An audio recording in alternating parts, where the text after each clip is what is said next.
Have you ever heard of the Fleischer Superman cartoons? They were a series of animations about the now iconic superhero, Superman, with 17 episodes produced over the course of 1940 and 1943. The episodes produced from 40 to 42 were done by Fleischer Studios, and the last few episodes up until 1943 were produced by Famous Studios. For those not in the know, these Superman cartoons are often regarded as the pinnacle of Western animation. They certainly have high quality, and they are quite memorable, despite there only being 17 shorts produced. Well, supposedly there is a Lost episode. DC Comics and Paramount Pictures vehemently deny the existence of any such episode. Going by the accounts of those few people who claim to have seen this lost short, it's understandable why DC and Paramount wouldn't want this cartoon to be associated with them. From what little information exists, the cartoon was apparently commissioned in 1947 by the US War Department, soon after the Cold War began. They reassembled all the staff from Famous Studios who worked on the Superman shorts, and told them they wanted a propaganda piece. The short doesn't seem to have been completed and was never shown to an audience. Yet somehow it has found its way online. Those who claim to have watched this short say that they found it on a torrent site. The site varies for each person, with all the other episodes bundled on it. The other 17 episodes are normal, utterly unaltered from the originals. Yet, when they speak of the Lost short, they are overcome with a sense of nausea and dread. The episode begins in much the same way as the other cartoons did, with the opening credits and the same heroic music as there are in all the other intros. The section in the opening where the narrator describes the destruction of Krypton and Superman's origin seems to be unchanged, though some viewers claim that the narrator sounds more aggressive this time around. The episode opens in the Daily Planet office, with Lois Lane and Clark Kent having a conversation. All seem to agree that the color palette of the episode seems to be dull compared to the older shorts. But some say that this is simply due to the age of the recording, while others say the dull colors are due to budget issues. Clark is standing beside Lois's desk, while Lois herself is looking over the newest issue of the Daily Planet. Clark asks, "Hard to believe that it's been 2 years since the end of World War II, eh, Lois?" The people agree that it seems to be the same actor from the old shorts, Bud Collyer. But like the narrator from before, he sounds aggressive and a little afraid when he reads his lines. "Seems the world is safer now, with the Axis dealt with." "I wouldn't be so sure about that, Kent," Lois replied. Joan Alexander, the voice actress of Lois, is noted to sound rather shaky and nervous when she reads her lines. Have a look at the story I've got done on the front page. The camera moves around to show the headline story. "Red Menace working on nuclear weapons." "It seems the commies are conspiring against America," said Lois. It was at that moment that the animation shifted. Now the animation looked as if the black and white storyboards had simply been pasted onto the tape, with choppy stop-motion quality lasting for the next 25 or 27 seconds or so. The audio for this storyboard segment is incredibly fuzzy and distorted, and the people who have watched the Lost episode give varying accounts of what Clark and Lois are saying. Most people agree that Lois says, Superman should put a stop to those dirty commies. What's even more bizarre about this sudden art shift is that people claim Clark is staring directly at the viewer during this part of the short. Others claim he has no eyes at all during this segment. Some say that the storyboards are of such poor quality that it's impossible to tell where Clark is even looking. Those who have watched this episode state that the episode fades to static at the end of the bizarre storyboard segment. And when the cartoon returns to normal, it shows Superman talking to President Truman. Despite the normally fantastic nature of the Fleischer Superman shorts, this one segment is noted to be oddly somber in tone. Low, tense piano music is playing throughout the conversation, but it's so soft that at times people forget it's even playing. The Oval Office is filled with a thick darkness, as if the conversation is taking place at either dusk or early dawn, with very little light present to illuminate the characters. "You understand what has to be done, Superman?"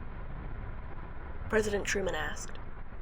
What's odd is, to this day, nobody has been able to identify the voice actor of this character. Some claim that it's the real Harry Truman, but that's impossible, isn't it? "Of course, Mr. President," Superman replied. "I understand the threats the Soviets pose. I'll do the patriotic duty of any American and do what I can to stop them." The camera focuses in on Truman, and many people note that his face is far more detailed here than it was earlier. More detailed than any character in the entire short. "Good to know, Superman.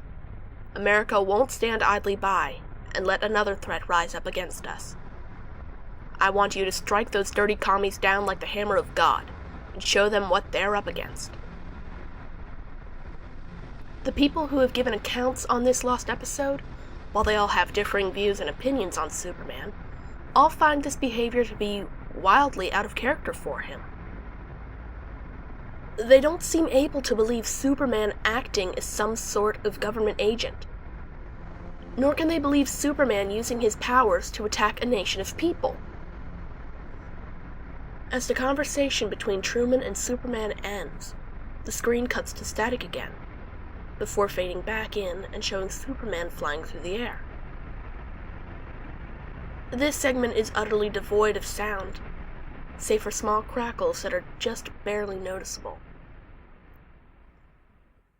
He flies directly over one landmass, with Russia written over it, almost as if the image was taken from an atlas. Superman suddenly dive-bombs straight down with an almost deafening sonic boom, breaking the silence from earlier. Just as Superman impacts the cartoon representation of Moscow, the art style shifts again. This time, it appears to be stock black and white footage of the Hiroshima bomb exploding, showing the mushroom cloud ballooning up into the air, while a distorted version of the Soviet Union's national anthem plays in the background. It's from this point on that people who saw this lost episode begin to recall the nausea they felt. While most people mention watching the destruction of Russian landmarks at Superman's hands, some who had watched the segment in slow motion have found subliminal imagery implanted into the footage. The imagery is graphic, to say the least, and doesn't appear more than a frame or two. Those who have seen the subliminal imagery describe it as being grainy black and white photographs likely taken during World War II. The images include a picture of a mass grave at an unidentified concentration camp, an American soldier with a bayonet jammed into his throat, a picture of several people being torched by a flamethrower, and lastly, a 3-frame-long picture of several charred corpses in the ruins of Hiroshima. The last scene of the episode is described as equally dramatic. Superman stands on a mound of flaming rubble, with a deformed character version of Stalin cowering before him. Superman lifts him firmly by the neck, his vice-like grip causing the cartoon Stalin to make realistic gagging and choking sounds. He flails against Superman, but of course, as it's Superman, he can do nothing to break free. Superman smiles.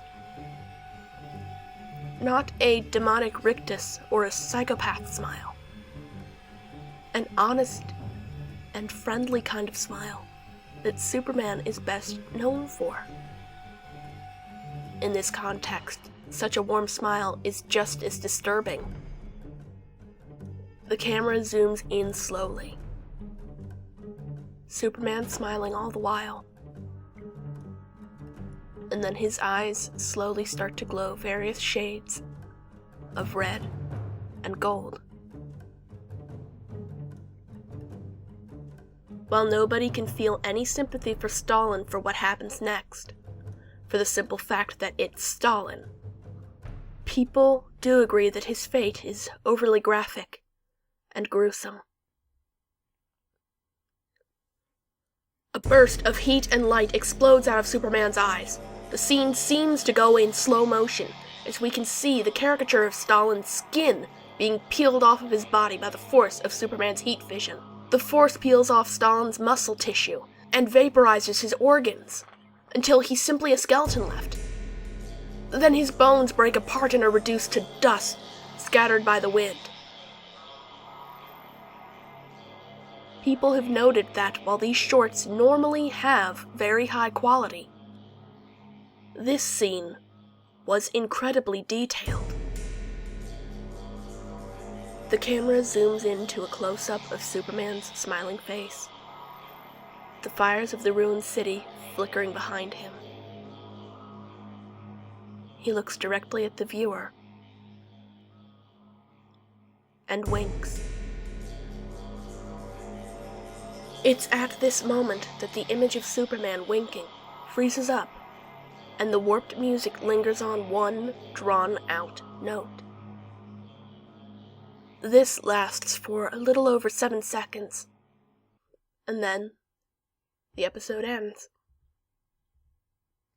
People are conflicted about why the episode exists in a state like this. The most common belief is that famous studios protested what the War Department wanted to turn Superman into, and made the short overly graphic so that it would never see the light of day. Others think that, while the audio clips in the episode are real, the animation is simply an elaborate hoax. With the correct resources, anything can be done, right? The last mystery about this lost episode is that, as soon as a person finishes watching it, the file completely deletes itself from the viewer's computer and leaves no trace of its existence. If said viewer attempts to find the same torrent again, they simply can't, no matter what site they check. Any attempts to find the uploader of the torrent, assuming it is being done by just one person, have ended in failure.